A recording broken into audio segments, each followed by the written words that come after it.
ലഹരിതൻ കമ്പോളമായി മാറിയ വിദ്യാലയം, ലക്ഷ്യബോധം നഷ്ടമായ മക്കളെ കലാലയം.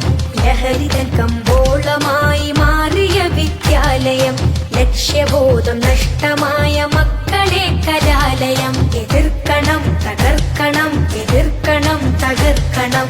ഒത്തുചേർന്ന് ലഹരിയെ തുരത്തിയെറിയണം. വിദ്യ തന്നെ അഭ്യാസമേ ആഭാസമാക്കി മാറ്റിയാൽ വീണുടഞ്ഞ ഭാവിയാണ് ഫലമതെന്നതോർക്കണം. വീണുടഞ്ഞ ഭാവിയാണ് ഫലമതെന്നതോർക്കണം.